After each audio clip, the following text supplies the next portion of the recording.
just either a slightly different from what they are, when we talk, we see things are not normal.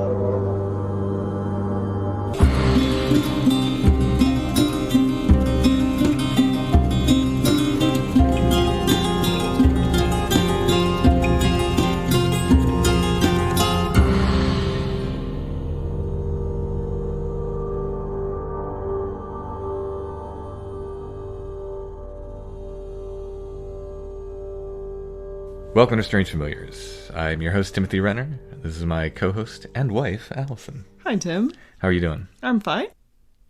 If you know of a story you think we should cover, something paranormal or something about strange history, or if you've had an experience yourself, if you've seen a cryptid, a ghost, a UFO, anything unusual or paranormal, and you want to tell your story on the podcast, you can email us, strangefamiliarspodcast@gmail.com. I'd just like to say, too, that I have seen you grapple with the email lately, and you are so diligent in trying to get to as many people as possible, but at this point, it's kind of getting out of the realm of possibility for one person to handle in a day. I describe it as an avalanche. Yeah, It is an avalanche of email.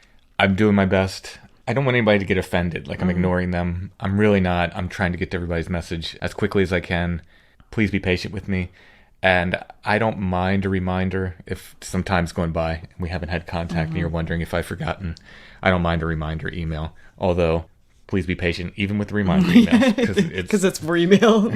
Yeah, things tend to get lost in a flood of email. They'll just come in, and there's no organized way to handle it that I've found. I'm sure somebody has a system for it, but I do not. It's called assistance. I'd like to point out that I'm not complaining. I love doing every aspect of this show, but it is essentially a one-man show other than the voices you hear, which aren't mine. So everything else from the production, the mixing, the editing, answering emails, usually the artwork, although I am getting some help on the artwork here and there. I think we're using Abby's artwork for this episode. Oh, that's great. But I generally like doing the artwork, though. Yeah, I think that's one of your favorite parts. Yeah, so... But I don't always have time, and I absolutely appreciate the help. But it is essentially a one-man show, as far as the basically technical... I'm just here for this portion and maybe to pick out a photo of the week. Yeah, well, you help with research and stuff, yeah. But on the technical side of things... Yeah, I don't really know how to do any of that. Yeah, it's pretty much me. So, I do my best to get to everybody. Like I said, I just don't want people to get upset and think I'm ignoring them. I'm really not. It just takes a while for me to get to everything, so please be patient with me. On tonight's show, I will be talking with Seth Breedlove from Small Town Monsters. He, of course, does the Small Town Monsters films and the On the Trail of documentaries, and On the Trail of Bigfoot, and they are about to release On the Trail of UFOs. So we'll be talking with Seth in a little bit. Before that, though, we'll be talking with Taylor. We'll be getting an update. Taylor was on the show before. He had some stories about disappearing people, but since he was on Strange Familiars, he had some UFO experiences. Oh no, the eye has turned. The eye has turned. So we'll be talking to Taylor about that. Before we get to Taylor, I just want to mention we are reordering the Strange Familiars logo t-shirts, the Awoken Tree logo, the tree with the eye. We'll be getting sizes small through 3XL. That is very inclusive, because not everyone is the same size, and it's frustrating when all they have are like, we have 2 smalls and 1 medium left. You're like, but I really wanted a t-shirt. Certain sizes sell out quickly. XLs sell out super quick. So I'm ordering heavy on the XLs. Believe it or not, the 3XLs sell out right away, I think, because a lot of people don't order 3XLs. So people get excited about 3XLs, and they order them right away. If there's a certain size you want, and you want to reserve one... Yeah, that's a good idea. You can email me, put t-shirt in the subject line so I know it's about the t-shirts, and it'll be time sensitive. strangefamiliarspodcast@gmail.com. If you want something other than a plain t-shirt, some people requested long sleeve t-shirts, which we did. You can get long sleeve t-shirts. I think we can order like the women's cut shirts if somebody wants one of those, but I need to know in the next day or so because I actually already put the order in, so I have to let the printer know if there are any changes to that. All right. Otherwise, if you want to reserve one, just go ahead and email and we can set that up. There are some sizes in the Etsy shop right now. I will add all the sizes when we get them back in stock. All right, well, let's go ahead and talk to Taylor and hear his updates.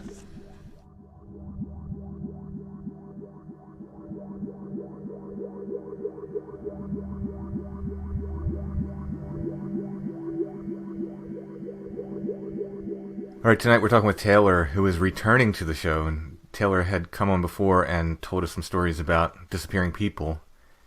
But tonight we're going to talk about some UFO experiences. When did these start, Taylor? The first one was last July, and the most recent one was in December. I should probably preface by saying I've been really interested in all of this stuff, and in UFOs especially, for several years. So I've been kind of keeping my eyes to the sky and hoping to see things. And for a very long time, really have never seen anything remarkable or strange. Part of it is just that I'm able to identify a lot of the normal stuff, satellites, ultralights, planes, helicopters, kites, all that kind of stuff. All the mundane stuff, I guess. But yeah, so the one in July, let's see. It was, I believe, July 12th at about 10 o'clock at night. I was delivering pizzas at the time for a little local pizza shop, and sitting out back, waiting for a new delivery to come through. Basically, when we had downtime, we just kind of sat around and didn't do anything. And I was looking up at the sky, and I saw what looked like a satellite.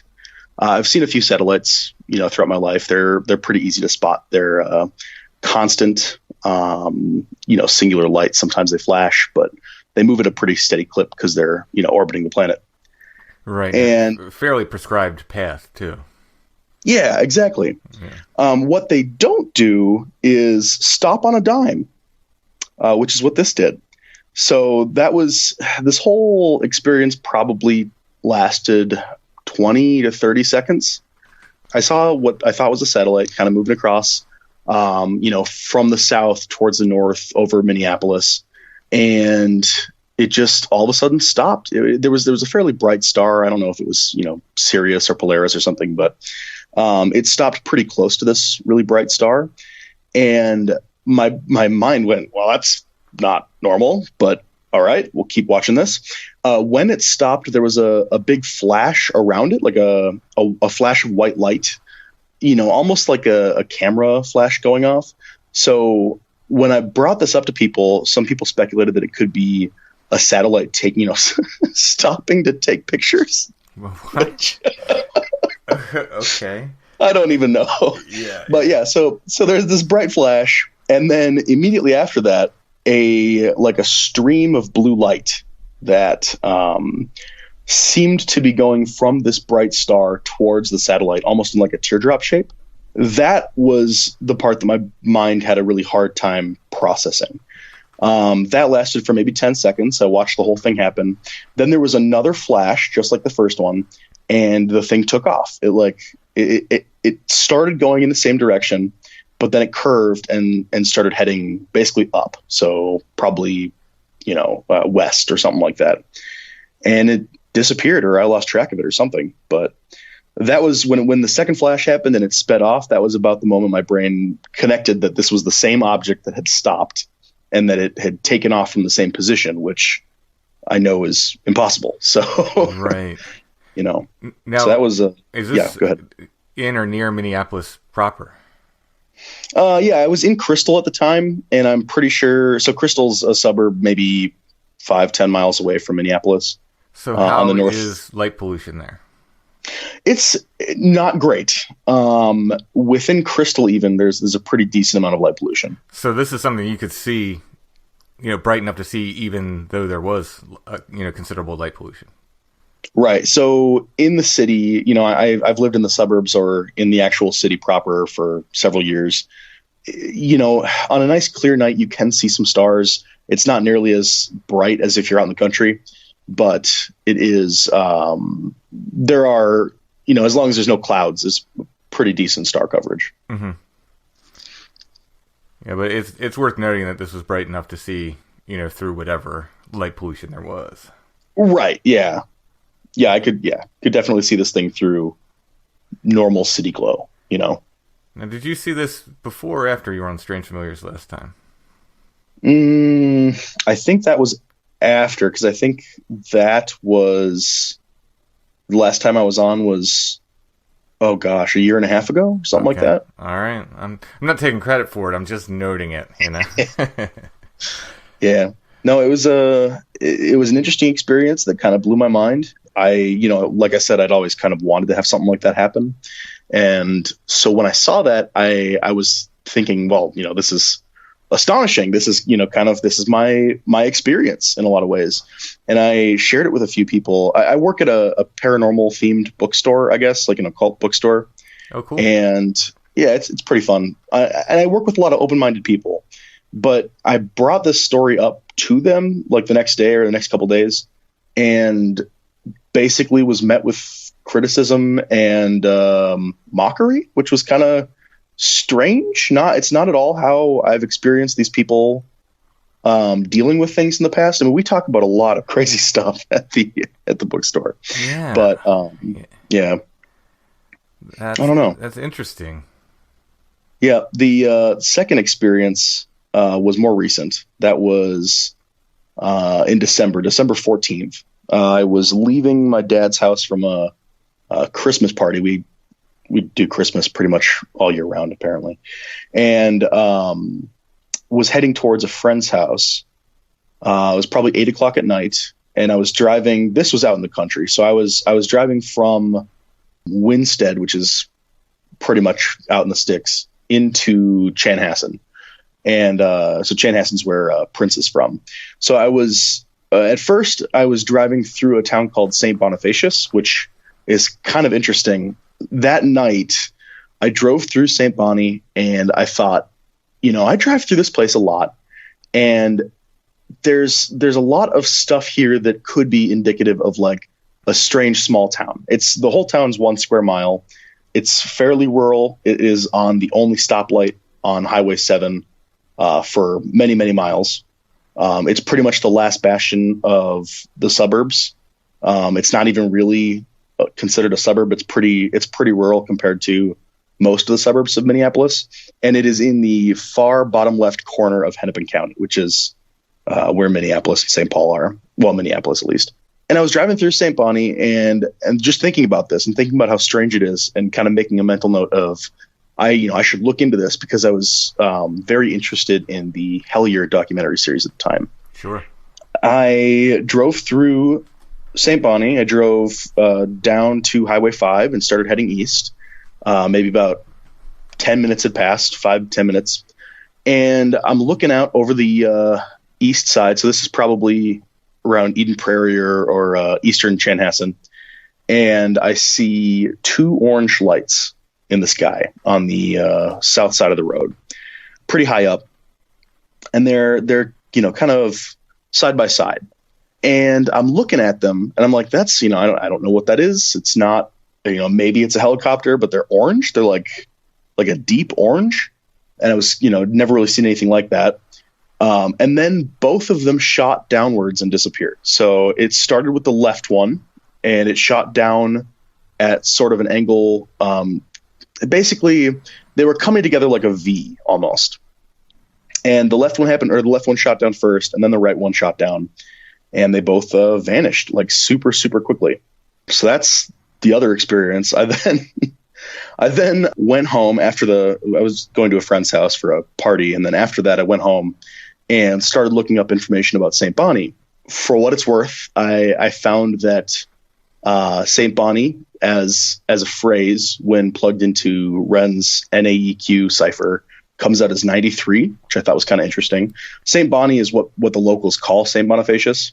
Mm-hmm. St. Bonifacius itself has a different number. I think it's 147 or something like that. So folks who are familiar with like the Hellier stuff and the secret cipher stuff would, know, I guess, what that means. Yeah, this is the Wren's online generator to come up with the numeric codes using the secret cipher of the UFOnauts. He wrote a program, mm-hmm. and you can actually plug in different words and see what the values are. We did a whole show on the secret cipher of the UFOnauts. It was a Patron show, and then they, of course, you can dig into Hellier and see them use the secret cipher a bit there too. It's a very useful thing for trying to figure out strange stuff with words. Yeah, it's super interesting, and I'm surprised at how many phrases come out which seem to have true meaning. And mm-hmm. as someone who's not, like, I'm not a big Crowley guy. Like, just not a huge Crowley guy. But I'm consistently surprised by how interesting the results are when plugged into there. And it makes me wonder if Crowley really did channel something very meaningful when he channeled that book. Yeah, him or was it Rose, his, I think, wife at the time? Mm-hmm. Yeah, there's that book is really interesting. I've read several of Crowley's books.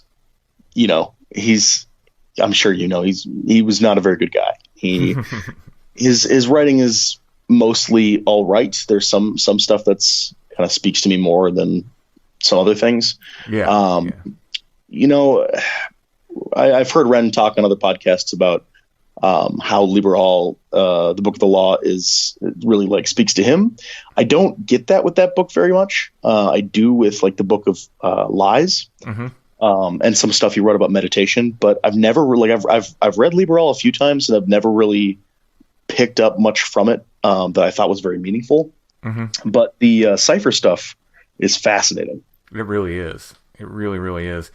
And I've wondered, I was kind of playing with the idea of using the same sort of structure and plugging in something like the Edda into them, something that, I truly love and truly find beauty in, another piece of writing, another piece of spiritual writing, in other words, completely unrelated, and seeing if similar results would happen. But you'd have to find that mathematical structure within the poem, I guess, first. So, it's a whole thing. It's not that easy, I think, to just plug another text in there. Well, I know it's possible. I don't know if you're familiar with Vanessa. She's around on the Discords and stuff. She's created one with some Sumerian text. I don't remember which text, but plugging in, so kind of a proof of concept sort of thing. Yeah, I'd be really interested to see how that works, because obviously the New Aeon English Kabbalah cipher, coming from the numbers and the words in the Book of the Law, is very specific to that book. Exactly. But who knows? I mean, you're right. There probably is a way to create. Honestly, it takes some fiddling probably, but I think you could do it. Yeah, well, I mean, you can randomize words, certainly. Do you apply that same cipher? Because the cipher was found... Boy, this is getting kind of deep in the weeds for this stuff. But the cipher was found by Crowleyan disciples, and Crowley predicted that there was a cipher within the Book of the Law. And it wasn't found until the 1970s, I suppose, by some of these Crowleyan folks. I forget which group they were associated with. But in any case, so the cipher applies. So are you going to use the cipher found in the Book of the Law and apply that to these other texts, or do you look for another cipher within these texts, and whose translation do you use, and so forth? It becomes a sort of a questionable assemblage you're doing, where it's like, so if you're applying Crowley's cipher to these other texts, were they really meant for that, Right. And sometimes, I mean, you might find, even if you do apply that same cipher, you might find that you still get meaningful results. And that seems to be part of the nature of a lot of this phenomena, is that you're kind of, I like the idea of like a paranormal Rorschach test for a lot of this stuff, where you're kind of pulling out what is meaningful to you or what makes sense to you. I think that's valid. I think that's very valid. But one thing I wanted to mention about this whole St. Bonnie and all that stuff, I completely forgot about the UFO. I wrote it down that night. I wrote down all the information. I try to journal every night, and completely forgot about it for maybe 3 days. And then it popped back into my head, and then I lost it again. And it was like I was struggling to kind of keep a foothold on this experience, because it was taking this backseat to this weird journey I was trying to take down this small town. But I don't know. I'm amazed at how this stuff works. I'm thankful that I'm starting to have experiences like this, and I'm a little bit worried about what that says about what what my interest in the paranormal is doing to either my psyche or my life. Right. Well, I was going to get around to that. We recently on a Patron episode discussed the idea of once people see, and the example brought up was Bigfoot, but I said in my reply to the question, I think it applies to all these things. Once you see one, then you start seeing others. Do you feel there's an aspect of that going on here? That's a good question. Considering both of the experiences were just lights, I think there might be a little bit of that going on. I'm hoping there's not, because I'm hoping to see a variety of different things and not just, like I feel like a lot of times if people start having certain types of experiences, those types of experiences pop up more and more, as opposed to other types of experiences. Mm-hmm. I'm just interested in all of it personally. So I hope to have a diverse set of experiences. But so what is going on? And you don't have to be, get super personal, but what's going on in your life right now? Are there any big changes or things like that happening for you? Oh man. Do you want me to go back to July, or do you want me to? Yeah. Start with that one. Okay. So, really briefly, 2.5 years ago, I was working at a pharmaceutical company. I decided to get into ceremonial magic and lost my job, kind of right before I decided to do this.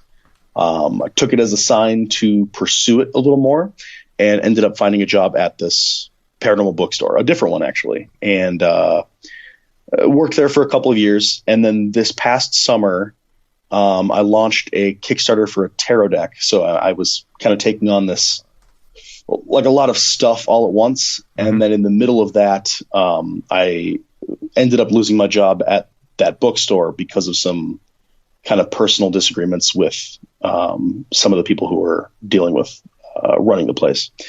And immediately, and this is in May, immediately found the same job at their biggest competitor, kind of across town. So started working at Magus, where I'm at now.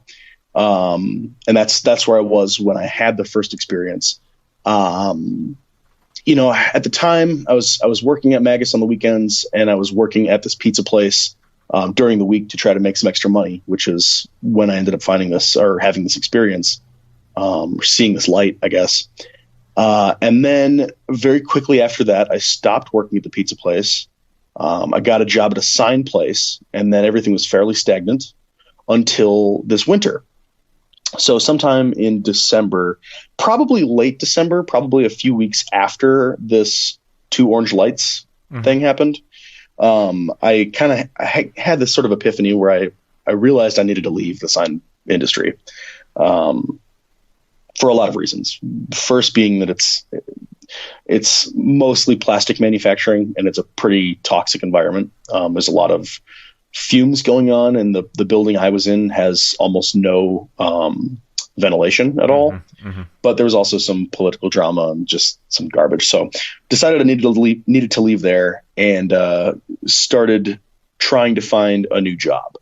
A couple of weeks ago, actually, 2 weeks ago yesterday, I got a Reiki attunement, a first level Reiki attunement, which has kind of shaken things up a little bit. The following week, I ended up kind of abruptly quitting my job for a variety of reasons, and found a new job, which is a little less structured. I'm now working from home, kind of on my own time, doing graphic design for a local game company a local game store that's opening up pretty soon. So long story short, I think my life has been shaken up quite a bit.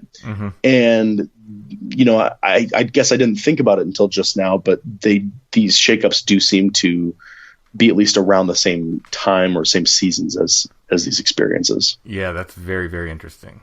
Who could say? But, it does sort of check a box when it comes to this stuff. Right.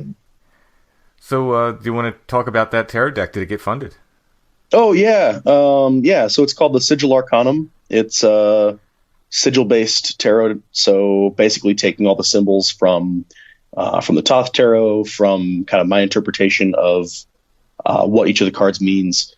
And I started with kind of creating sigil-based flashcards for tarot, and then realized it would work as a deck. So I sort of turned it into one.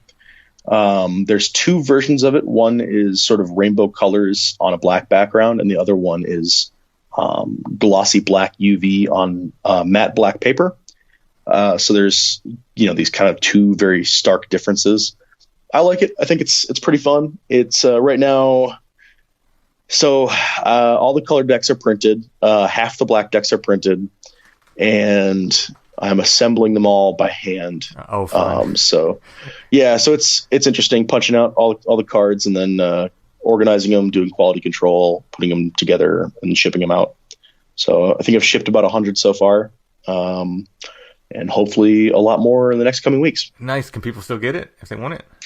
Yes.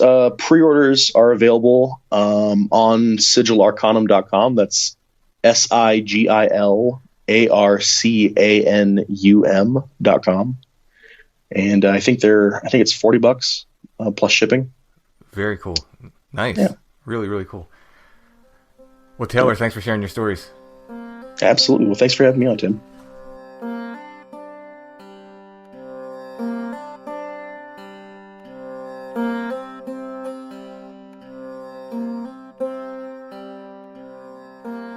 Strange Familiars is brought to you by our patrons.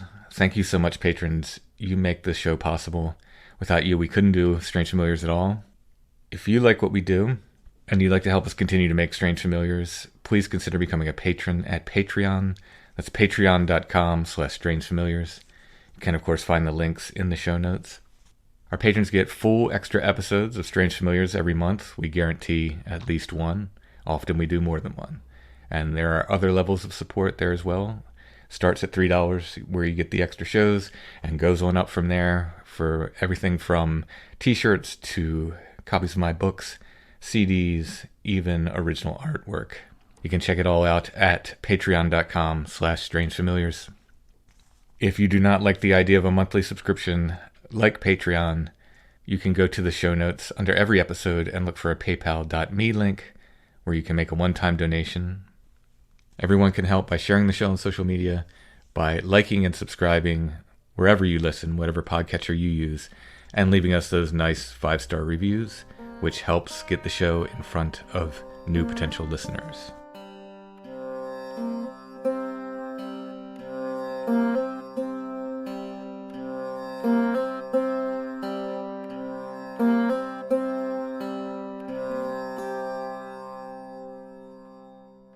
So now we're going to talk to Seth Breedlove about On the Trail of UFOs and about making the Small Town Monsters documentaries, and perhaps most importantly of all, about adventure hats. Does your slim hat count as an adventure hat yet?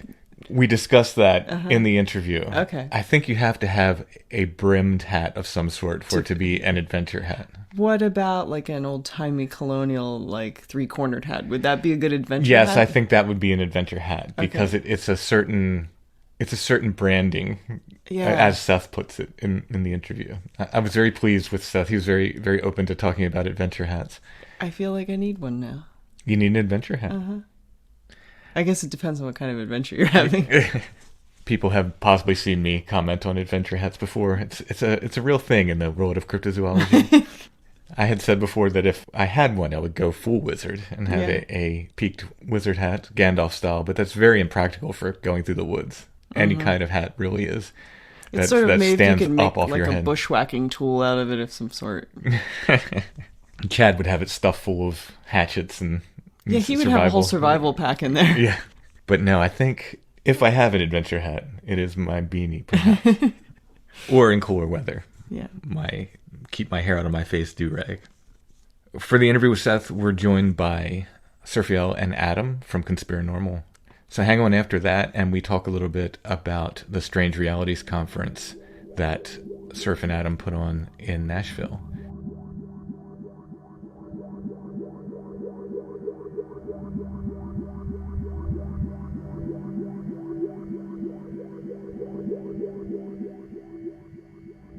Tonight we're talking with Seth Breedlove. If you're not familiar with Seth, he's a filmmaker. He's done the Small Town Monsters series of films, written, edited, and produced and directed shorts and features about a variety of topics. He's best known for the Small Town Monsters movies, and he's doing series like On the Trail of Bigfoot and On the Trail of UFOs as well now. Seth has appeared on numerous television and radio programs and has finally made his way to Strange Familiars. How you doing tonight, Seth? Great. I'm excited to be here and to drag the hosts of the last show I was on with me. Yeah, so we have Adam and Serf from Conspirinormal who texted Hey, me what's up? Hey. to brag about interviewing Seth first, and I just said, well, come on and come on to Strange Familiars then. And we'll just... I feel like there has to be a term for this. Like when you... It's called swap casting. Is that it? Like when you go from like one show to another and you just kind of keep talking? This might be a first. It's called tired. And I have no clue what you guys covered already. So, do you know? I don't either. I was asleep for most of the show. So. Well, we talked a good deal about like how Seth got started in filmmaking.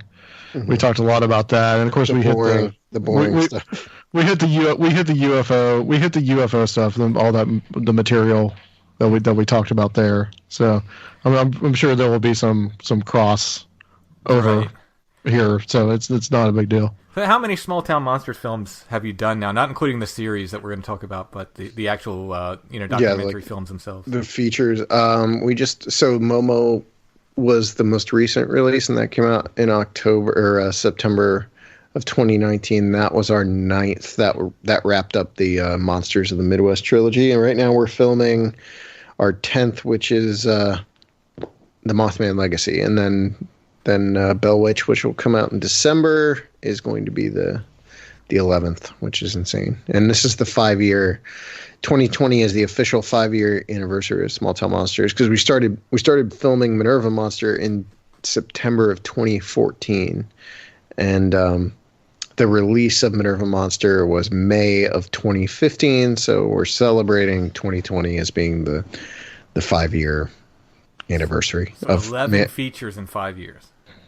Yeah, by the time it's all done, it'll be 11 feature films, and then the 3 series as well. But I mean, the series to me anymore are almost becoming more of an accomplishment, just because like when it's over, I look back and I'm stunned with the amount of travel, and then I'm stunned with the amount of content we're managing to pull out of what is really a rigorous, insane schedule. Like the editing turnaround for On the Trail of UFOs, something like 3 months to turn around what is almost 5 hours long, and it's not, I wouldn't call this an easy edit either, with all the, the quick cutting stuff is not an easy thing to do, and takes a ton of time, which is something I didn't really realize when I said I was going to do quick cutting on the series.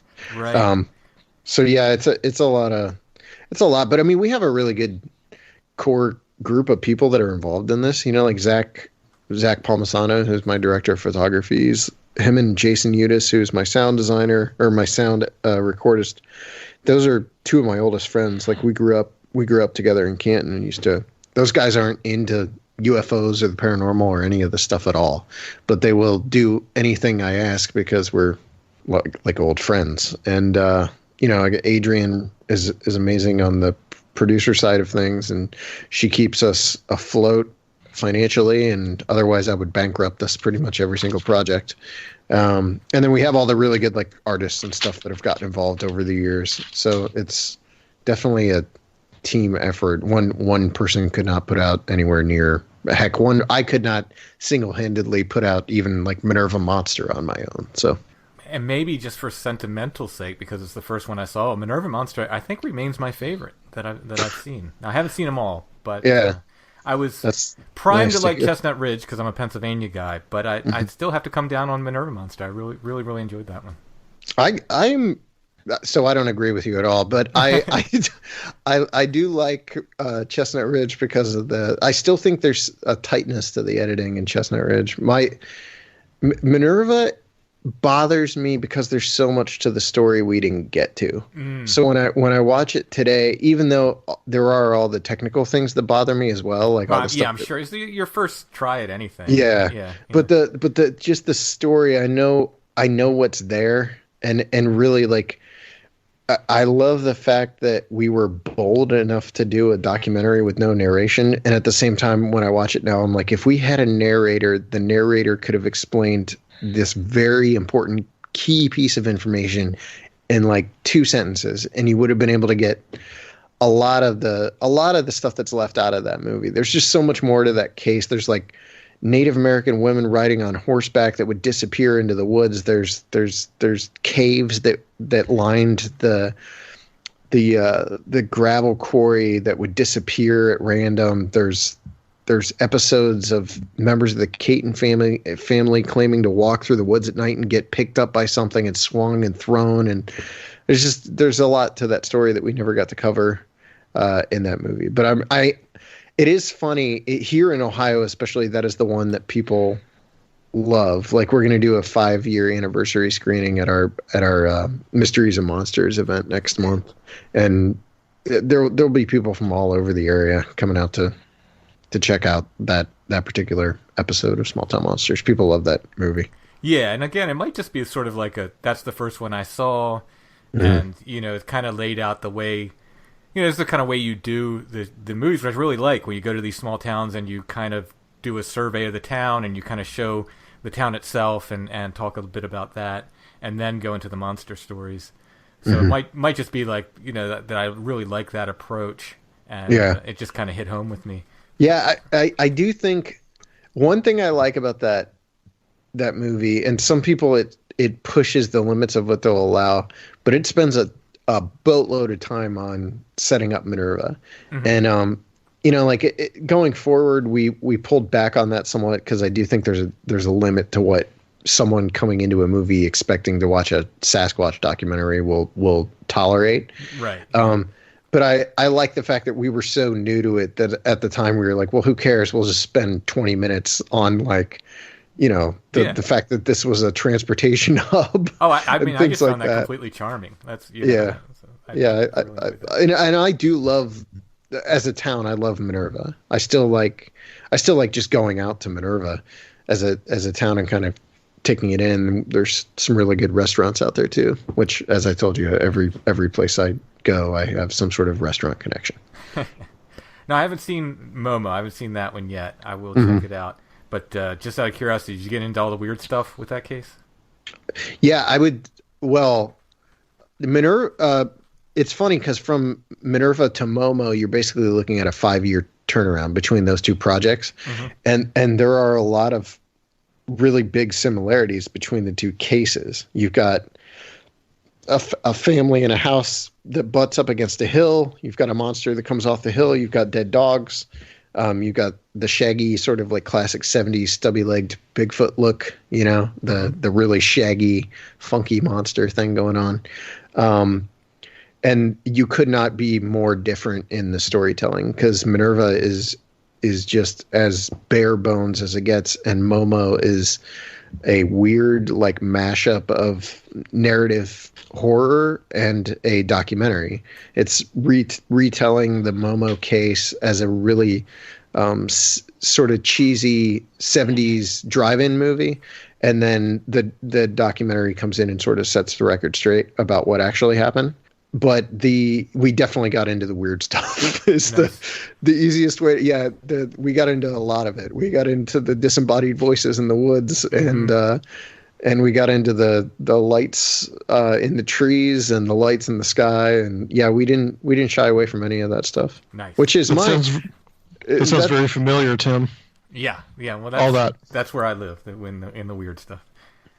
Yeah, you'll check it out then, because Momo's weird because as a creative project, it was like it's my favorite. I've never been that creatively fulfilled working on something, and everyone on the crew felt the same way, and we put so much into it like literal blood, sweat, and tears making Momo, and the movie came out and was a complete flop. Like by far, like just didn't make a dime. And but we all still we just had a whole talk about this on an episode of my podcast the other day. Like that's the one. Like that's probably my favorite STM film. Like making one of our movies. That's probably my favorite experience was working on that one because we just put so much into it, and I think it is a very unique way to tell a story. So unique that some people can't seem to wrap their head around it. So I'm always curious to hear people that love the weird stuff, like what their take on it is. Because it seems to be like people that grew up on 70s Sasquatch documentaries like In Search of and Mysterious Monsters or Legend of Boggy Creek or Creature from Black Lake, they get it. Like they get it right out of the gate and they're all in. Mm-hmm. And people who are used to small town monsters on the trail of Bigfoot are like, what the heck is this? Yeah. Well, no, that was me. In Search of, Legend of Boggy Creek. That was the golden age of Bigfoot for me. And I was born in 1970, and I just grew up with that stuff. Yeah, I would really like to hear what you think of it then, because it's really made for people like you. Like that is the target audience is like 70s Bigfooters. Awesome. And yeah. maybe that target audience was too small, which is why it flopped. No, I would check it out as soon as possible. Now I'm super excited to see it. So what made you move from doing the features, you didn't move from it, you're still doing the features, but what made you add in doing the series, On the Trail of series? It was actually it's kind of what we've been talking about. Minerva and Beast of Whitehall and Boggy Creek were all, especially Minerva and Whitehall, I guess, were all the crew was tiny. With Whitehall, it was my dad holding a light reflector and Brandon holding a boom mic and me. And that was like the whole crew. But as we got bigger, that changed, and it got to the point where, Boggy Creek Monster had a convoy of like 5 cars driving around Falk at all times. And there was, and when we got to Mothman, the crew had expanded to like 7 or 8 people on any given shoot. And, we were doing all these recreations, and that had become a bigger part of it and all this. And I missed the very bare bones aspect of small town monsters that we had started out with Minerva and Whitehall. Mm-hmm. And we had decided to do an episodic series called On the Trail of Champ, and it was supposed to be kind of a one-off. And it was going to be directed by Alexander Pedikov, and Alexander was going to shoot On the Trail of Champ with a crew. And the day he was supposed to go film, he was supposed to have like 3 or 4 people with him. The day he was supposed to go film, everyone bailed on him, and he ended up going and making On the Trail of Champ completely alone. And I watched it happen, and I kept thinking I would kill to be a one-man crew. Like I would not that I adore like being with my crew, but like I really loved watching him do all this on his own, and like I thought the challenge seemed like so much fun. And so I was like, when On the Trail of Champ came out, it didn't make any money, but it didn't matter because it didn't cost anything. And I was like, if I could do the same thing with Bigfoot, do a one-man crew, spend no money on it, I bet we could successfully, have a series. And so I decided we were going to do that. So On the Trail of Bigfoot was shot almost entirely by me. There's maybe like 5% of it, 3 to 5% were shot by other people, especially obviously if I'm on camera. And it was really just like wanting to get back to that bare bones kind of style. Now, On the Trail of UFOs seems to be a blending of the films and the On the Trail of Bigfoot or Champ format. It's got that like, handheld vibe, but there's recreations and there's effects and all that kind of stuff. So it was sort of a marriage of the two styles. And I don't know. I think if we do a season 2 of On the Trail of UFOs, we would probably skew back more toward like On the Trail of Bigfoot in terms of maybe pull back a little bit on the amount of like recreations and things like that. Because that is something I really love about On the Trail of, is that it sort of gets away from all the flashier stuff that are part of the films. It's not about being cinematic with On the Trail of. It's more about just being investigative and capturing things in the moment instead of planning anything out. I mean, even the scenes where we talk, you're just witnessing people talking. You know, we don't, before we start rolling cameras. There's a scene that ends. Did you get all the episodes? I did. Okay. In like the final episode, there's like a conversation that Shannon and I had in LA, by Griffith Observatory. And that was just a conversation. Like I told Zach and Jason, like, just start filming and we'll just figure this out as we go. And so we just talked until we figured it out. And then that was the conversation. So it's just us talking. And I know typically with like television or whatever, if they were doing that, this would all be mapped out in advance. And that might be smarter because it really like we spent a lot of time talking, and in the edit, I had to trim that down to like 2 minutes from what was basically an almost hour-long conversation.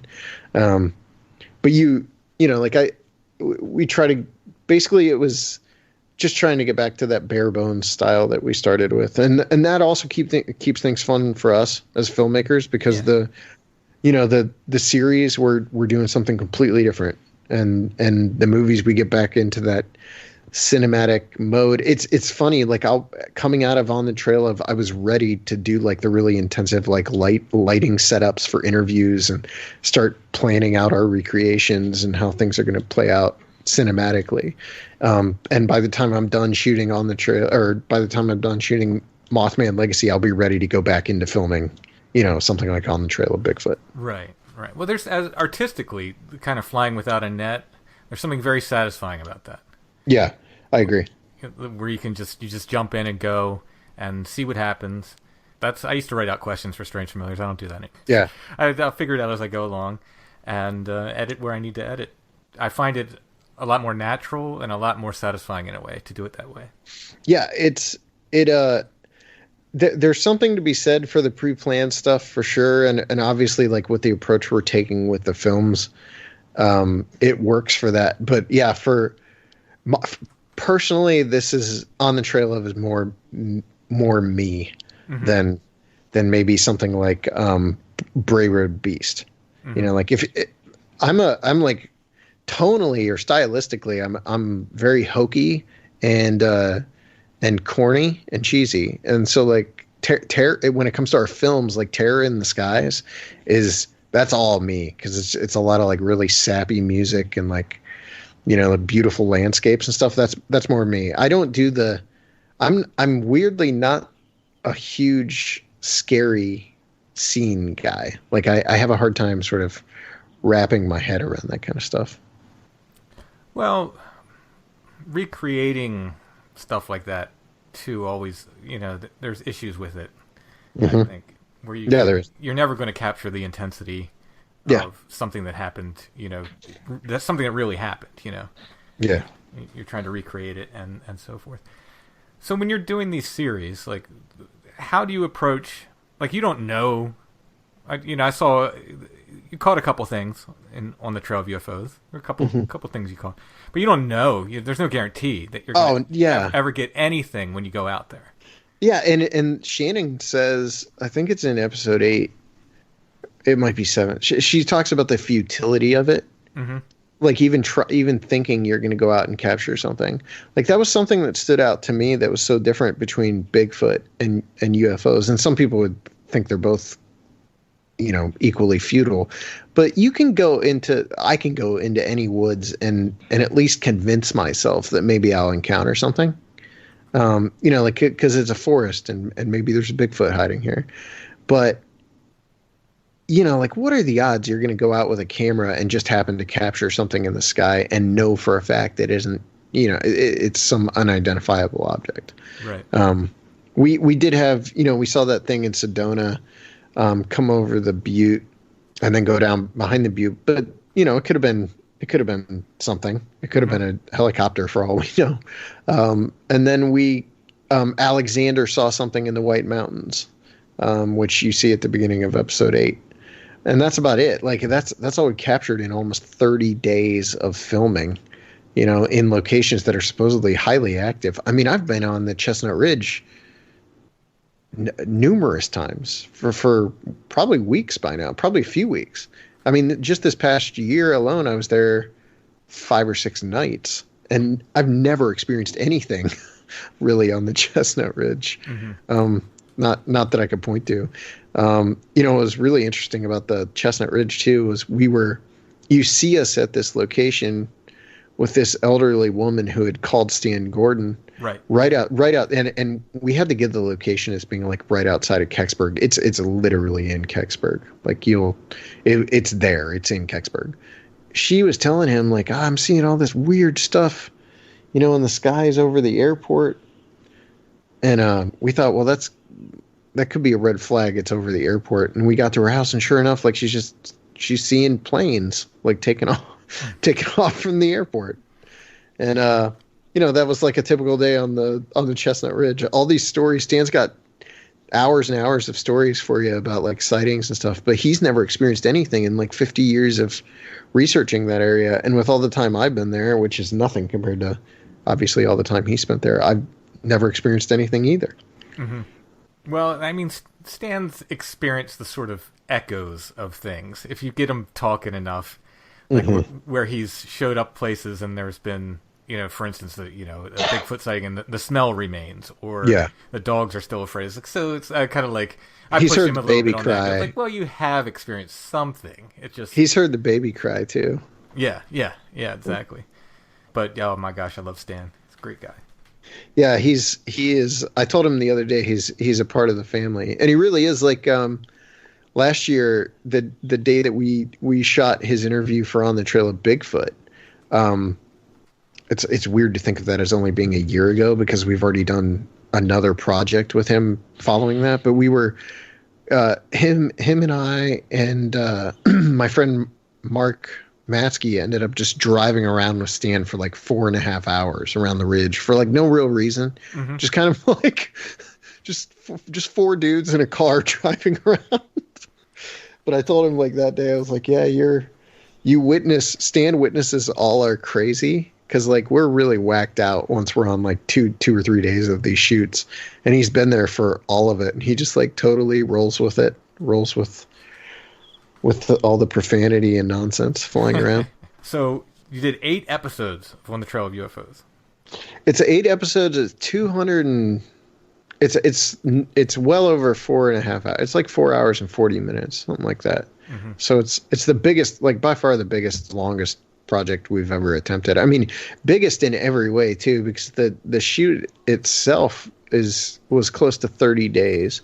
The first shoot was Nevada and Arizona, and that ran about 5 days. And then there was the massive East Coast trip that started in Florida and then ended in New Hampshire. And that trip alone, Shannon was with us for 14 days. So that was a two week trip for her that she was with us. And it was funny too, because that was the Florida part of that East Coast leg of the trip was tacked on to the end of a family vacation. So like Shannon flew into Orlando because I was in Orlando with my wife and son and my in-laws, and Shannon flew in and then drove back to Ohio with us. And on the way we we shot interviews in Orlando with Mark Muncy, and then we drove up to Marion, North Carolina, and shot with Micah Hanks the Brown Mountain Light stuff, and then we came home. So and then there was the 4 days in Los Angeles. So it was a really, and then there's little trips in between all of that as well. So it was a really intense, long shoot for us. We're just not used to that sort of stuff. Even On the Trail of Bigfoot was so spread out, and On the Trail of Bigfoot I spent hardly any money on because I was able to tack all the trips onto the back of like events I was already doing. Right. So I was out in San Francisco for an event, and I just like rented a car and drove up into the woods near the Muir Woods and shot up there, and things like that. Like we went for a couple extra days out to Washington and Oregon when we were doing the International Bigfoot Conference, and this was nothing like that. This was like purposeful trips to do the shooting, and we ended up with hours and hours of interviews that don't get used in the series because of how much I mean, we shot 29 interviews, and I think the average interview length had to have been an hour and a half, which for us is insane. Like, there were interviews. David Weatherly's was 3 hours, 3 hours, 20 minutes, something like that. Alejandro's was over 2 hours. I think the bulk of the interviews ran well over an hour, which is really crazy for STM. We don't usually spend that much time on interviews. There's a certain way you kind of laid out the series, Yeah. Like different topics. Did you know that going into it? I had the topics laid out. So I had an episode, and I did the same thing with On the Trail of Bigfoot. All I had was an episode layout. And then I would ask people questions based on those episodes. Mm-hmm. But there were some people, who I knew I would only be using them in like 1 or 2 episodes. And then there were people who I knew going into it, I want this person to sort of be throughout the series. So like David Weatherly got a lot of questions. Alejandro got a lot. Greg Bishop got a lot. Linda Zimmerman was like a revelation, because I've always been really interested in the Hudson Valley activity, because I love the Hudson Valley. And, the fact that there was so much UFO activity up there and she had covered so much of it was really interesting to me.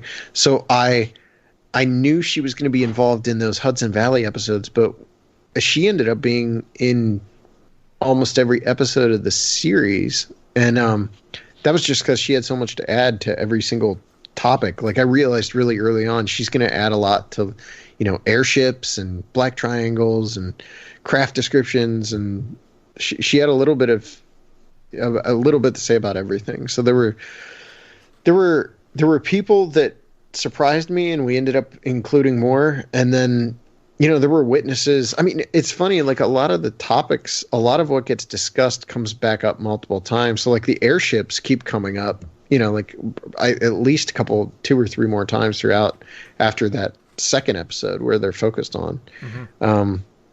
But yeah, it's, I could do a much better job at pre-production. That's probably like my biggest flaw that I see right now as a filmmaker is it's kind of like what we were just talking about a minute ago. I'm terrible about planning. I tend to just like jump in, and with On the Trail of, it works, but it could work better if I really like if going into it I had a much more clear vision of what each episode is going to be like. But I can't tell you how difficult that is, especially on something as big as this. Mm-hmm. Like when you're putting it all together, you find the edit, or you find the story in the edit, I think. And really, I always say like the actual directing takes place in the edit rather than, while you're actually making the movie. It's very different from like a narrative film. Because like I experienced what it's like to make a narrative film when we were making Momo, since like 50% of the movie's a narrative movie, and that you're directing in the moment, like you're directing the actors, you're kind of steering where the camera's going, all that kind of stuff. With a documentary, the directing is in the actual edit. So that's why I'm always confused. I hear about directors, like documentary directors that don't edit their own thing, and they're not even in the editing room. And I'm like, well, what do you do then? Yeah. It's like that's something I can't even wrap my brain around, how a director wouldn't actually be present for the editing of a movie he's directing. No, I find that in writing, like as I'm writing a book, or if I'm writing a chapter for Mm-hmm. the Bigfoot book, sometimes I don't know the story necessarily going into the chapter, and I find the story as I'm writing often. Yeah. That's how I work in general. Mm-hmm. Like when I wrote for the newspaper, they always wanted an outline before they would okay a story that wasn't like set in stone, and I would make it up, and then my final story would be nothing like what I gave them originally, because I'm not gonna. I can't do that. Mm-hmm. I've never been able to function that way. It's funny because my version of film making is identical to how I work as a writer. And I don't think that's typical. Like, I don't think this is how typically filmmakers are supposed to work. I don't think filmmakers are supposed to function the way I do, because it really is like, I'll do I'll edit an entire episode of On the Trail of and then scrap it. Like there's multiple versions of episode 1 of On the Trail of UFOs. Every episode of On the Trail of Bigfoot went through multiple re-edits except for episode 6.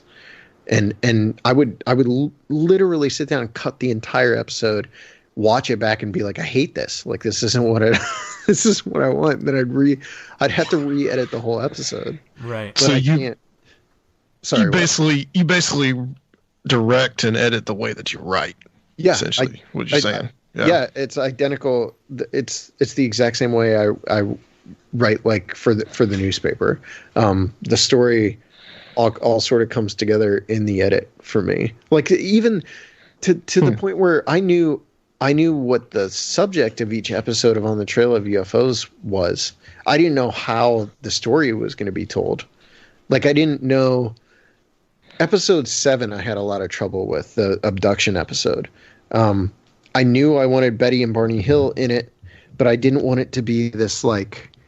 Sorry, I'm trying to let my dog up on the couch. She's having trouble because she's in a cast. We're pro animal sound on Strange Familiars. You can often hear my rabbit in the background. That's a story in and of itself. The cast and the dog. Yes, must be. But yeah, with episode 7, I was having trouble because I knew I wanted Betty and Barney Hill in it, but I didn't want it to be this, like, ooh, the spooky Betty and Barney Hill episode, where everyone that's already heard the Betty and Barney Hill story 100 times is going to have to hear the whole thing again. I also wanted it to be like a really adventurous episode. Like, I wanted it to have the SDM crew doing their thing and like going up the hills and like hiking and that stuff, because that was our experience. And I didn't know how to do any of that, like how to really have this episode laid out. And what I ended up doing is I would like sit down, I'd put together a scene, and then I would have to get up, and I had this whiteboard I bought before I started working on this because I knew this was going to happen with this series. I bought this like dry erase board, and I would write an arrow from one story point to the next, and it had to, like, you can tell looking at that if it's going to make sense. But it was almost like I had to visualize it to be able to make sure that it was going to, I'd have to write it out to make sure that I knew those story points were going to flow together and make sense. Because otherwise, I found I would like sit down and just start editing things together, and then when I would watch them back, nothing made any sense. Like, the scenes just weren't fitting together. And so this stupid dry erase board ended up constantly. I mean, I was constantly writing story points with an arrow to the next story point. And that's how I used to. That's more of a writing thing rather than a filmmaking thing. But I'm finding that like with editing, especially on the Trail of stuff, that it is eerily similar to writing. I don't know why it's so different from editing the films, but it's a totally different process for me. Yeah, well, I would think with the films, like, you just going into it, just because it's a one singular thing, you just know more what the story is going into. Mm-hmm. Where an episodic thing like this, like we were saying, you don't know that you're going to find anything on your own when you go out there. That's the risk in doing this stuff. You're just going out and hoping you'll catch something, but you don't know. Yeah. It's also like the movies are a lot easier to edit because there's so much coverage done for me by the effects people and the artists. It became one of my pet peeves about some of the, not Momo, but definitely like Terror in the Skies. My biggest pet peeve about that movie, that movie would probably be my favorite SDM movie. If not for two things. One is that we lost two of our eyewitnesses the week we were supposed to film. We would have had 4 eyewitnesses in that movie, which would have been great. We ended up with only 2, which I'm not crazy about. And the other thing is we had to rely far too heavily on the animation. And so rather than getting to film, these recreations and steer the look of the recreations, we ended up relying on Chris Scalf to do these animations. And Chris is great. He does amazing work. And this is in no way a commentary on his animation. It's just when I watch the movie back, I'm looking at it and I'm like, man, this is just, you get these animated sequences where they don't look anything like what the one that came before it, you know, and if I had it all to do over again, that movie would have a very unified look. The thing I hear most consistently about that movie is that people really love the opening, which it opens with this scene with this little boy. He goes out to his barn. He's got like a little headquarters, his little hideout in this barn, and then he goes out in this field and he sees a thunderbird. And but it's all told, you know, it's really cinematically told.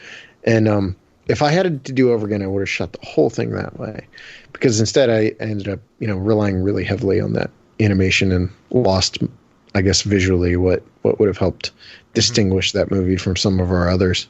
But you spend so much time. That is the thing about the movies, is they just, you don't necessarily have to worry about tying all that B-roll and all that stuff together like you do with On the Trail of. On the Trail of, it almost seems like it should be the opposite. Like the effects heavy movies should be the harder to edit. But with the On the Trail of, you're just trying to cover stuff with like scenery, B-roll, and illustrations, and that's all you've got. And you've got to keep it interesting. Yeah, definitely. I'm sorry if this is incredibly boring. I can never tell if, like, when I start rambling about this, if people are just immediately tuning out. I'm super interested in the sort of process as well, because, well, it's similar to me, the process of creating a book or creating, you know, a music album or anything else. I'm very, very interested in the process behind it, and hopefully the listeners are as well. But On the Trail of UFOs, that's upcoming, right? That hasn't released yet. Yeah, it comes out. The plan is March 20th. It comes out on like Amazon and Vimeo on demand, Blu-ray and DVD through smalltownmonsters.com. That's the plan. There's a chance that it could something else could happen, and it could get a much wider release. We're kind of negotiating something. Mm-hmm. And all the episodes drop at the same time? Yeah, for sure. Yeah, I keep getting asked that. Is it, like, what do you guys think about that idea? I kind of feel like people are going to want to binge something like this, but yeah, and I'm always worried that they'll lose interest. But I've been asked by a number of people why I'm not putting out episodes one by one. Well, there's a couple of different models, you know, like Amazon Prime and Netflix, they do everything all at once. And then Hulu does it, like, you know, once every week. It is cool to get that anticipation and like feedback from the audience, everyone waiting for the next one, things like that. But also you want to make it as you want it to be binge worthy. So I don't know. Yeah, sometimes when it's all at once, it's almost like overwhelming, I think. Yeah, I agree. And sometimes, like, if you feed it out like one at a time, yeah, you can build that anticipation. I mean, certainly, I think people are used to it both ways, and they're accepting of it either way, you know. Yeah. But you know, you can always just say, I'm just going to watch one episode at a time. There's the model. There's a model too of putting maybe like 2 episodes out to begin with, and then you do the next ones weekly. That's another model that's been used too. Interesting. I think they're really just like for everybody just loves to binge shows now, though, too, more than anything else. Mm-hmm. Yeah, I think that's probably the safest way to go at this point. It's been weirdly freeing, like really releasing an episodic series, and it's funny because like the movies are what we're kind of known by, but I keep saying I think On the Trail of is the future for us. Like the reason is what I would like to do is to be able to focus more time on the films. So instead of, you know, you got to white knuckle through like 2 productions a year, and we do that to stay alive. You know, like we're completely independent production company, and everything is either self-funded or funded through Kickstarter. And so just to stay alive, you have to kind of constantly be turning out these projects. And at the same time, you don't ever want it to be like you're just churning out product. You know, I don't want to be like a fast food franchise of like paranormal. Yeah, you don't want your quality to suffer because of quantity. Right, and you want to put a lot of effort and passion into each project. So you got to be real careful when you're saying like like this year we're doing 4 projects. We're releasing On the Trail of UFOs in a couple of weeks, and then we're going to release and then we're going to make and release On the Trail of the Lake Michigan Mothman. Then we're going to do the Mothman Legacy, and then we're going to do the Mark of the Bill Witch. Like all of those projects as of right now are supposed to be edited by me, which is doable.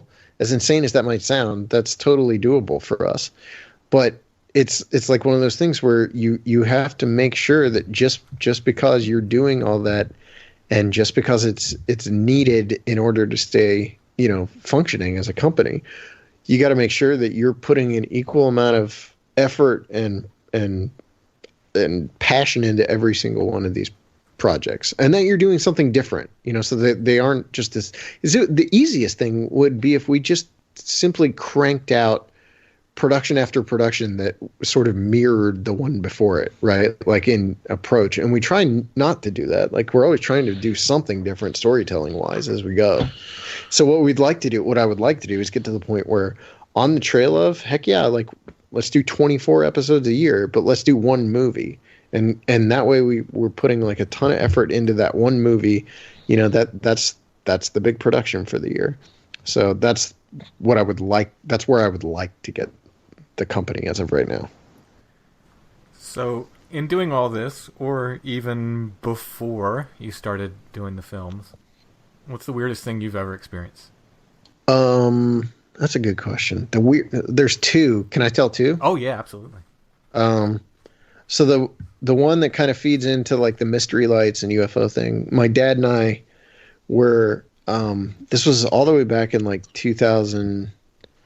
I want to say this would have been probably like 2012, 2013. I think it was 2012 because I think I still lived in Canton. But anyway, my dad and I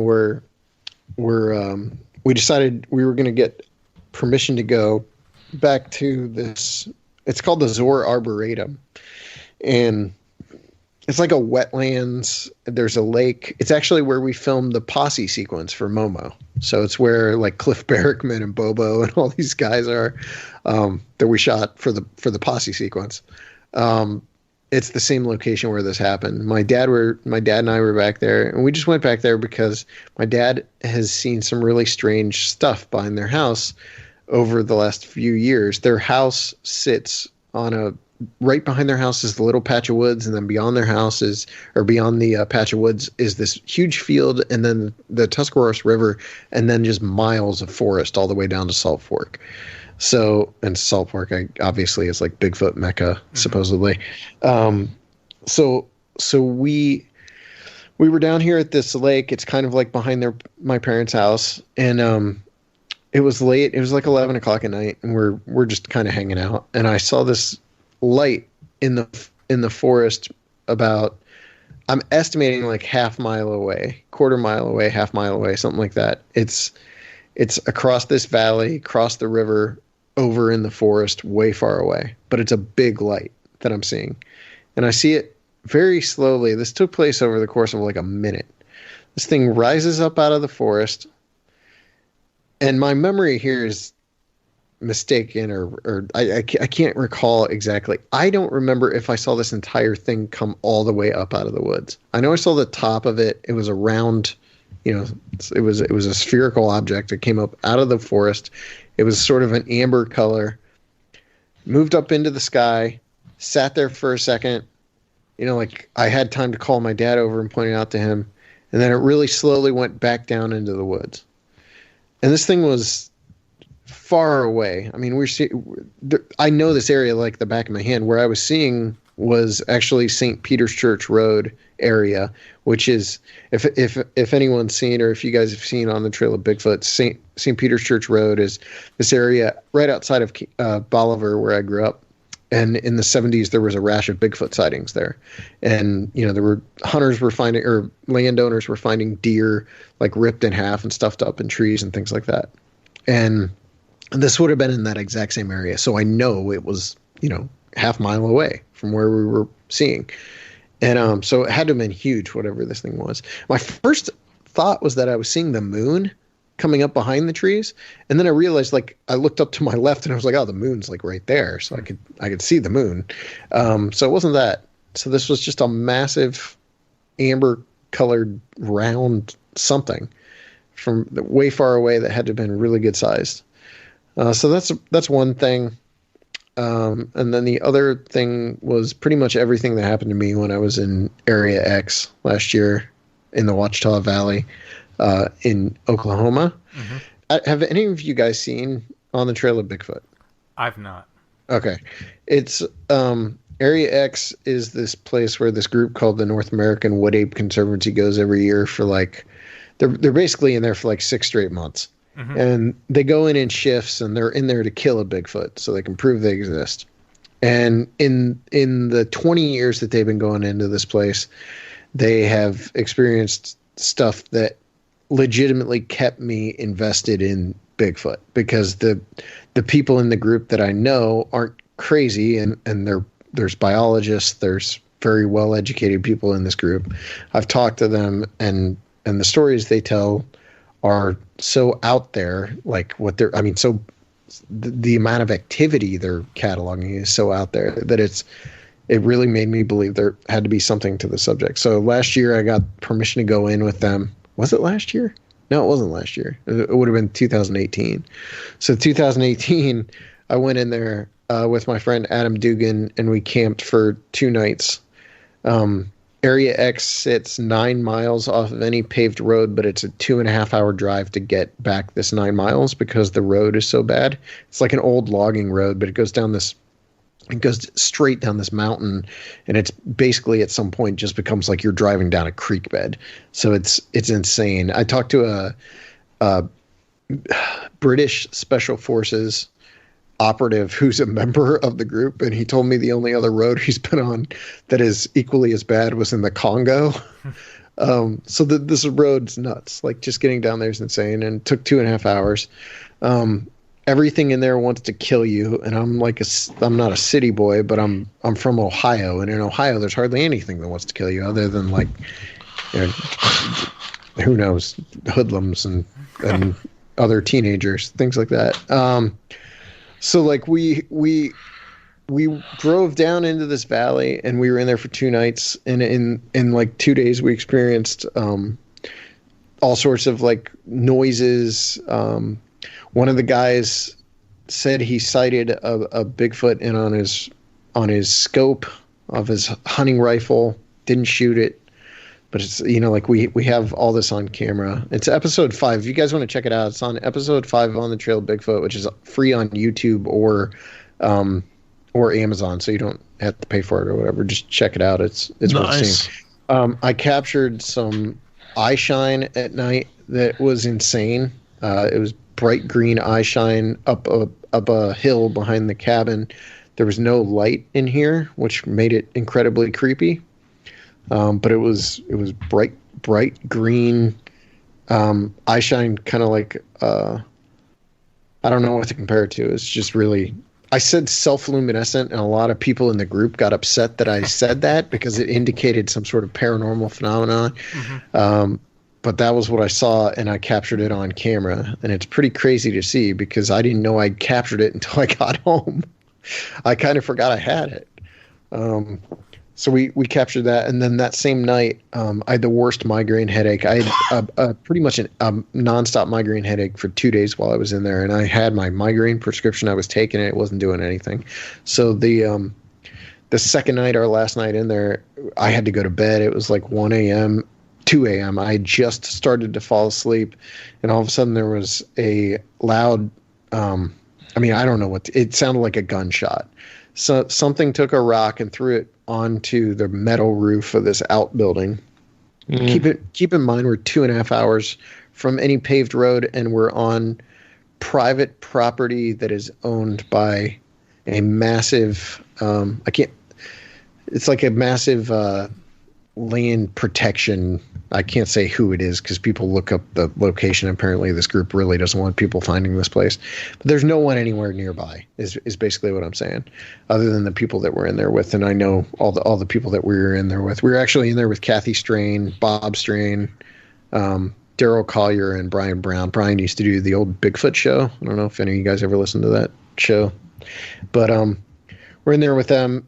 And so there's this loud smash. and immediately after it is what sounded like I call it like an Apache war whoop from a John Wayne movie. Like it's like the Searchers or something. There's just this like whoop, and then whatever it was immediately turned into laughter, like really wild animal laughter. And the closest thing I've found to what we heard was a gibbon monkey laughing, but like on an insane scale. I mean, you were hearing it like it was coming from human lungs. And are there any recordings of this? Did anybody get anything? So there are not. The main every other night that the other night that I was in there, I actually would turn on my voice recorder on my phone and just go to bed. And that night, my migraine was killing me to such an extent, I laid down and just tried to pass out. And I was so mad at myself. And I turned on the recorder for the rest of the night. There were no other noises that night, and we left the next morning. But, that was enough to move me from like maybe 20-30% that these things existed to like 80, which is where I am today. It's like it knew that you weren't recording.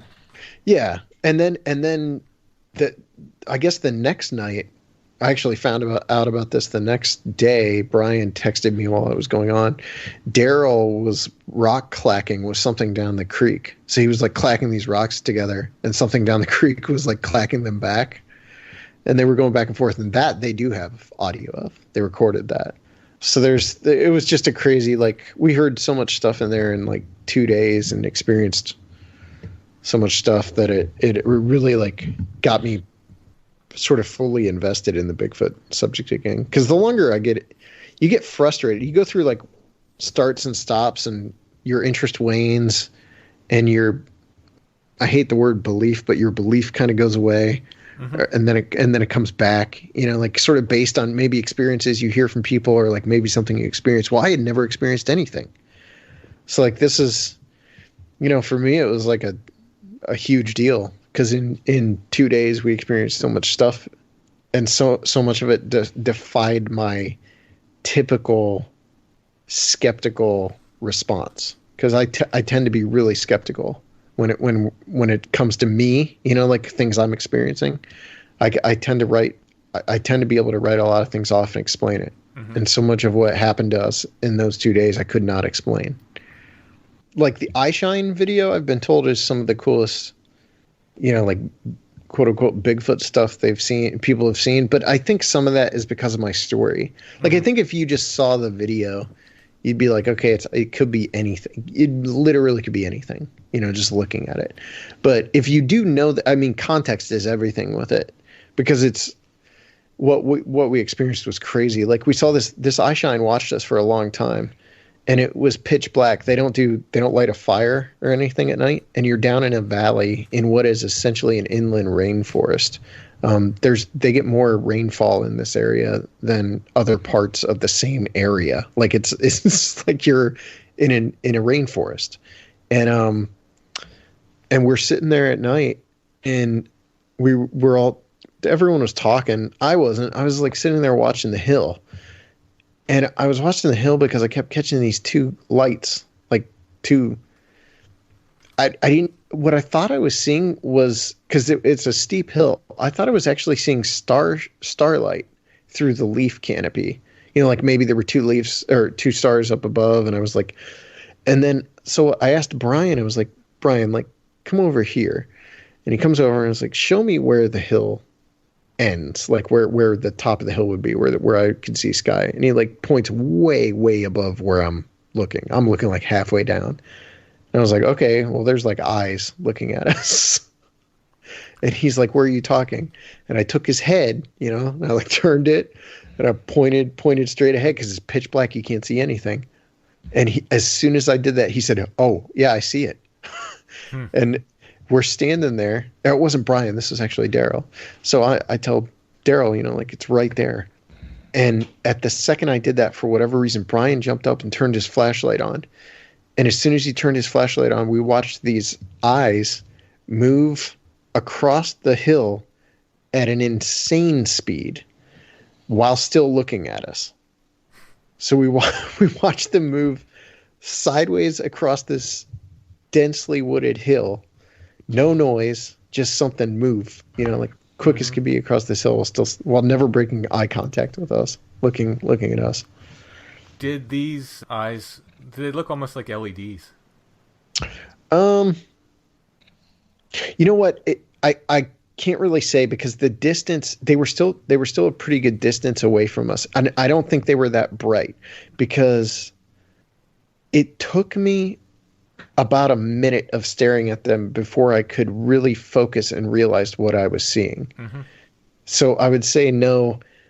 I've heard that before, though, for sure. Like the LED thing. Like I've heard people say they saw this. This comes up a lot when people say they see red eye shine. Is that it looked like the exit light in like a movie theater? I hear that a lot, and I don't even think I could say it was that bright. It was bright enough that it was noticeable, and once I focused, once I could really focus on it, you could see them very clearly. Yeah, that's very similar to lights that we have an area here that that we call Site 7, because we number ours and not letter them.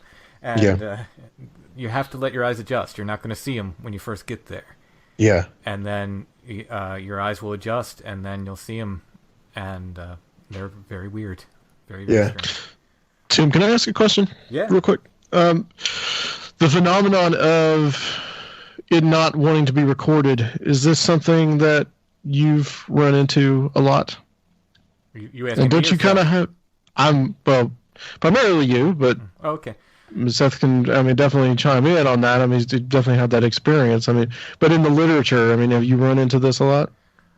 Not audio recordings. My friend Tobe from Strangebrow puts it best. I think it's like we have permission somehow to record audio. Video's a different matter. But, audio, go back to, the stuff that Al Berry and Ron Moorhead were recording in, 73? They got fantastic recordings of something, presumably Bigfoot.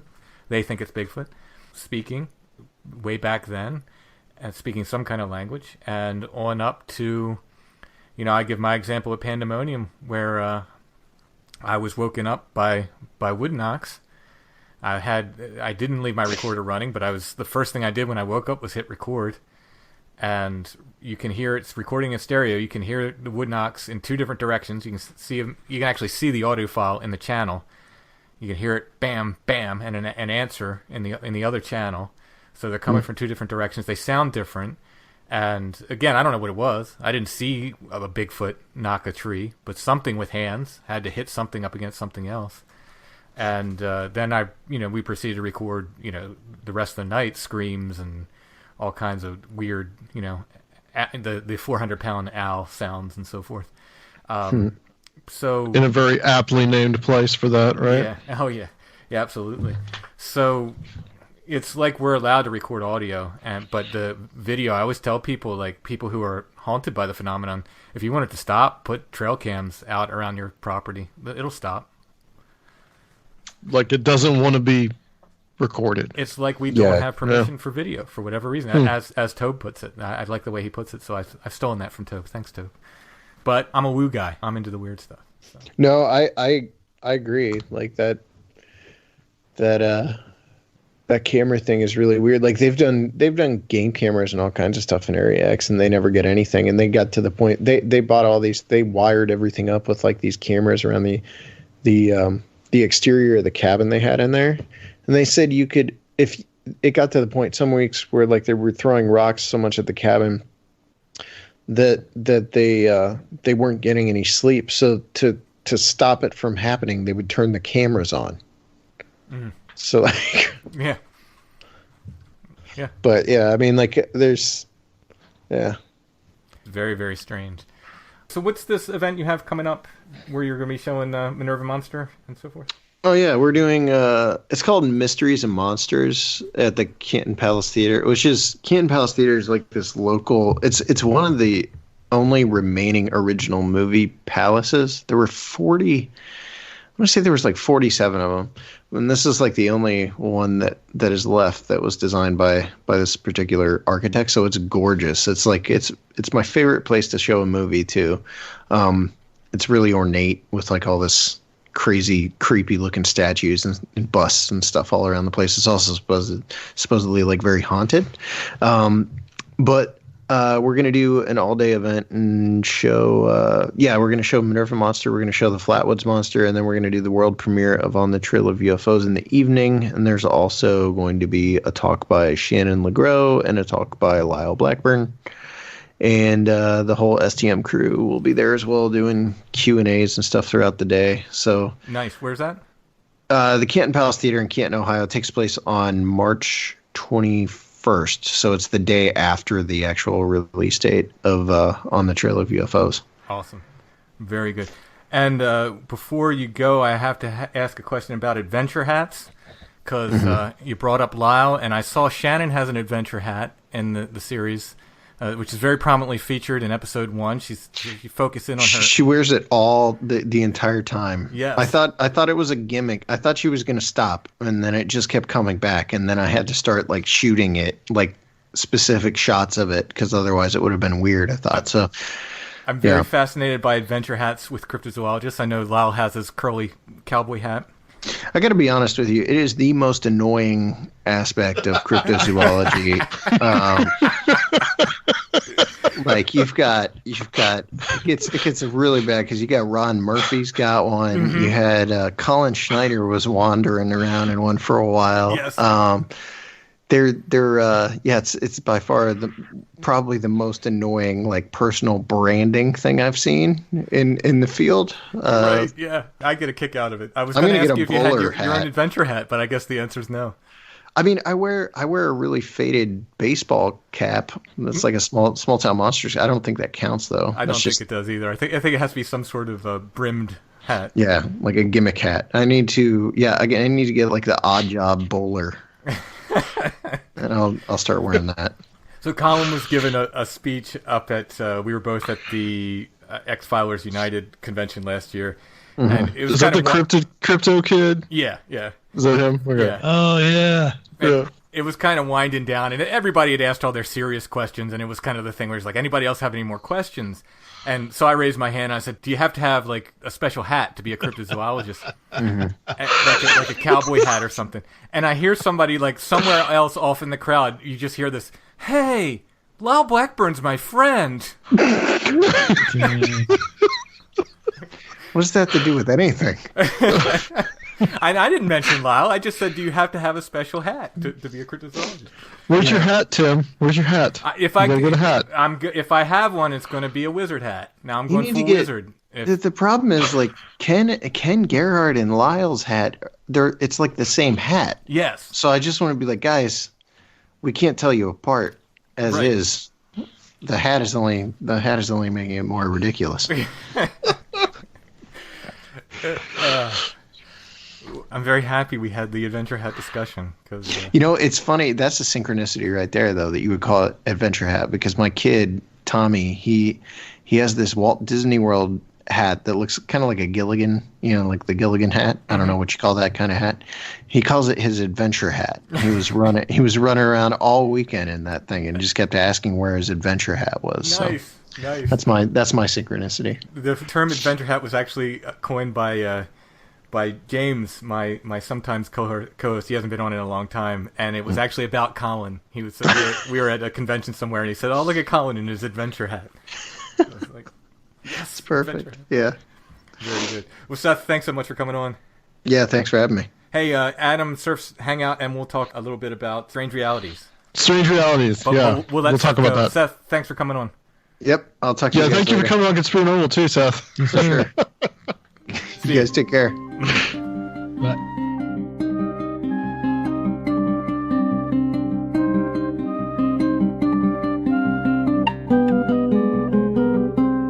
You're wearing Sloom socks, Allison. I can tell. Why? Because I have socks on? I can tell those are Sloom socks. They are Sloom socks. Have you worn anything but Sloom socks since we got Sloom socks? I have not, actually. They're super comfortable, right? They're super comfortable, and okay, my mind has been changed about wool. About wool. It's been totally changed about wool. Wool rocks. It doesn't smell like it's miraculous. It's super comfy. It's warm. It's like they actually stay up. It's perfect. Yes. I really like them. Sloom.com. manufactures merino base layers. The Raven base layers are awesome. They're warm, they're soft. They have socks and sweaters and a large assortment of wellness products. Lots of cute baby things too. My favorite beanie hat I've ever had. And you are kind of a beanie connoisseur, especially in wintertime. I love them. Because you always have wet hair because it never dries. It's big enough to fit over my wizard hair. So that's very important. Comfortable. A very small demographic, but one that needs to be served more. Nothing's worked as well as their beanie for me. SLOOMB.com is where you can find Sloom. If you enter the code Strange Familiars, all one word, you can get 10% off any order. Check them out, sloom.com.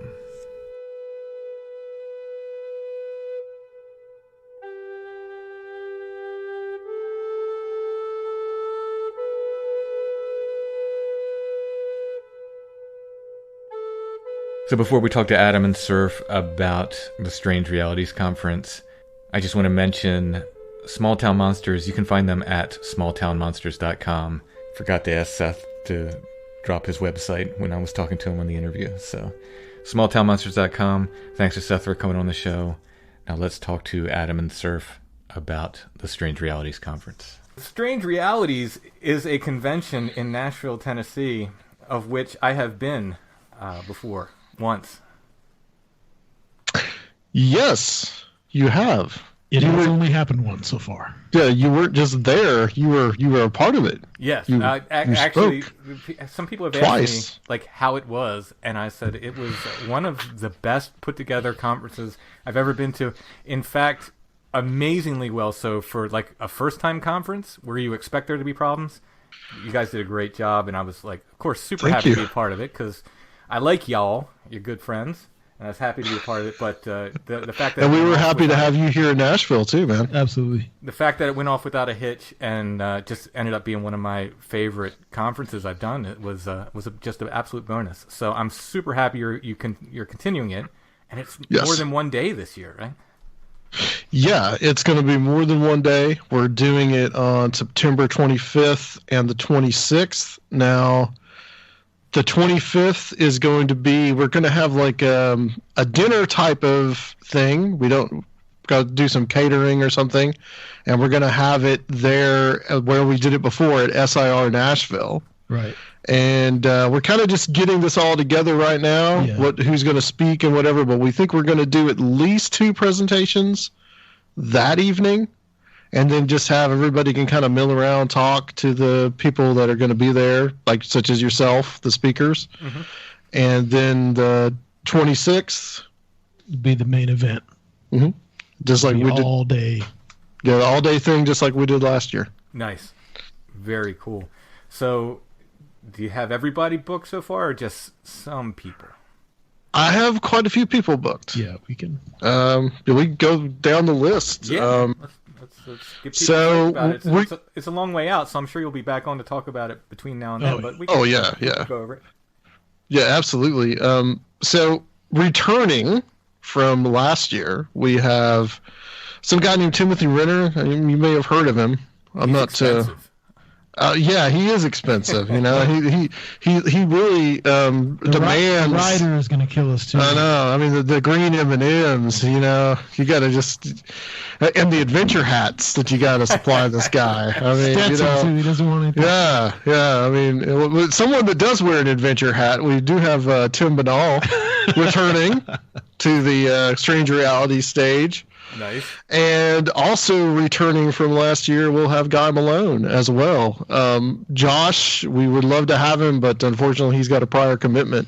But got 2 business, I think. But we will try to get him back for 2021. So that's who we have returning: yourself, Banal, and Guy Malone. I can do Josh's presentation for him. Okay. Yeah, that's fine. And we got Brent Rains is going to be there. He wrote a book about John Keel. Yeah, no, he was there last year. He just wasn't a speaker. Right, yeah, he can. He got in touch with me about a month before, and we'd already had everything set. But I told him you can come and sell books, and he actually was there at the Q&A session at the end of the night. Right, yeah. For the people that was there, Brent's been in the UFO field, man, for years and years and years since he was like a teenager. Mm-hmm. And had a long correspondence with John Keel. Yeah, John Keel. He talked to him. Aaron Golias is going to also be there from host of The Saucer Life, one of our favorite podcasts. Yeah, he's a really good friend of ours. Really funny guy. Talk about anything from like conspiracy theory to like UFOs, all the weird contactees and all that kind of stuff. We've got Angelia Shear, who is the director of MUFON here for Tennessee. She's going to be speaking, and she's got a book coming out fairly soon about some cases that she's investigated that's like a high strangeness cases around this area. She's got a real cool angle on a lot of the stuff with a lot of the high strangeness. Absolutely. Jerry Ablan, who is the host of the Nox Mente podcast. Oh, nice. And you can hear him sometime on Cruising with Steak. Mm-hmm. He's going to be speaking as well. He was actually an attendee. He was the first person that ever bought a ticket. And this year we're putting him. I told him I'm putting you up there on the stage, Jerry. So we've also got Dr. Michael Bennett, our good friend Dr. Future. Finally convinced him to speak at the conference as well, and which his book is going to be out pretty soon. And finally, last but not least, Alan Greenfield. Oh yeah, famous for the secret cipher of the UFOnauts. And also, Supernatural's Men in Black. And appeared just recently in the Hellier documentary. Yeah. And there's probably going to be a couple other people. And I'm trying to get Mr. Soraya down here to Nashville, convincing him to get down here and be a part of this too. Yeah, I'm hoping he comes along. So. Yes. And as it stands, for Strange Familiars listeners, I think Chad said he's going to accompany me. So if you're into meeting us both, we will be down there together, and I'm sure while Chad and I are down there, we're going to probably end up hitting the Great Smokies somewhere. Oh yeah, you got to do that. Absolutely, you're going to be passing right through there. Yeah. Oh yeah. So you get 2 for the price of 1. Strange Familiars host. If Chad comes along, I'm sure he will. He says he's coming along, so I'm sure he will. So we'll get to hang out with both of us, and I have no clue what I'm going to talk about when I'm down there. You got time to figure it out. Yeah, I got a little bit of time. So you think you'll add more speakers in the meantime, or is it pretty much packed At least 2 to 3 more, I'm thinking. We got a couple real cool ones that we're working on, but we just got to iron out everything. Yeah, we don't want to count the chickens before they hatch, but we should at least have two to three more people that we're going to have. Well, that's awesome. Strange Realities in September this year. I was worried it would conflict with Alba Twitch, because I know last year you specifically chose the weekend after, so it wouldn't interfere. And then, due to just scheduling stuff, we had to move Alba Twitch to the weekend after this year. I was like, oh man, I hope they don't have to, it doesn't conflict, but you'd already decided to move it. Yeah. We deliberately decided to move it to September. Last year we did it on October 19th, and this year we've decided to go for the last weekend of September because here in Nashville a lot is going on in October. And there's a lot of stuff that we would be competing with. So that's why we decided that we would move it to like a kind of an earlier time. Very good. Well, like I said, I'm sure we'll talk about it before it happens again. But yeah, and tickets should be going up pretty soon. Really? And we're looking at the cost of probably around about $60 to get into this whole thing for both nights. Are you going to have like hotels you recommend if people want to come in and stay? Yeah, we'll be working on that. That's going to be a whole lot more organized. Everything's going to be a whole lot more organized. So if last year was pretty smooth, this one's going to be even more so and even more fun, hopefully. Awesome. Super psyched. Excited about coming down. Man, hopefully Soraya will come too, because that would be really, really cool. Absolutely. All right, guys. And where can we find you? You can find us at Conspirinormal.com. You can find the archives at Conspirinormal.podomatic.com. And information, we're reassembling right now the Strange Realities Conference website, but you can find that at strangerealitiesconference.com. Nice. All right, and we'll talk to you again soon. Thank you, sir. See you guys. See you.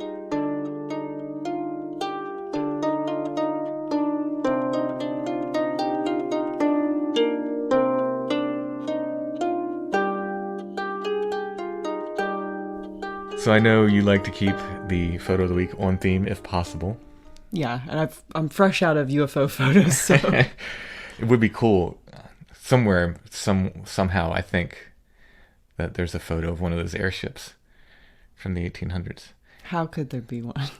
Because it was like 1890s. There are a lot of hot air balloon photos, so I mean, Didn't one of the articles when we did the airship show, didn't it talk about a photographer? it did. Yeah, it was something Yeah. about that. Well, there's always something to find. Yeah. So maybe. I did find one of my holy grail photos at the photo show this weekend when we were talking about Millie Lamar from the episode on albinism within the circus sideshow community. I did find my favorite photo of her finally. So Yeah, that was your like holy grail photo. yeah. So sort of relating to UFOs though, the stereo view photo we have for this week's photo of the week is of owls. This is really cool, and I'm thinking now that maybe we shouldn't sell it. No, it's It is titled Wise Ones in Council. It has a gathering of owls, a parliament of owls. a parliament A of owls. P-funk of owls. There is a P-funk of owls. I love that. It's a really, really cool photo. And of course, owls are related to UFOs. Mike Clellan wrote a whole book about it called The Messengers, but other people have made the connection as well. I mean, is that because of the just the look of these owls with the big eyes and the sort of rounded faces? They have a very alien-like quality to them. People have suggested that. But of course, owls turn up around Bigfoot sightings too. There's something... Well, they're out in the woods. True. There's something weird and strange about owls. It's as if they know to show up when weird stuff happens. I also like the kind of the symbolism, besides the fact that they're sort of watchers, they're wise watchers. They're also things that are able to turn their head around. Like, they get to see a view that other people don't see. Yes, I think that's part of it. The big sort of ever-watching eyes and being a night bird, I think, is part of it. And not making a sound when they fly. Yeah, there's a lot of similarities between UFOs and owls. Well, these are different owls. I presume taxidermy, because it's hard to get owls to sit in place together for a group sitting. Especially in 1889. Which is when the card is from. Yes. There would have been a quick shutter speed on that antique camera to get all those owls like that. No, presumably taxidermied. But it's a really neat group of owls. You can go ahead and check it out in the show notes at strangefamiliars.com. If you click on the picture, it should take you to our Etsy shop where you can purchase it. Get a cool photo, help support the show. The Wise Ones in Council is the photo of the week. Thanks for listening, everybody. We will be back soon with another episode of Strange Familiars.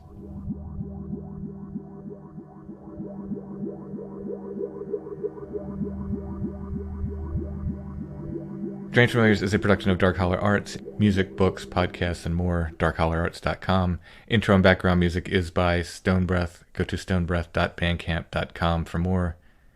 We are on Facebook, facebook.com/strangefamiliars, where you can also join the Strange Familiars Gathering group.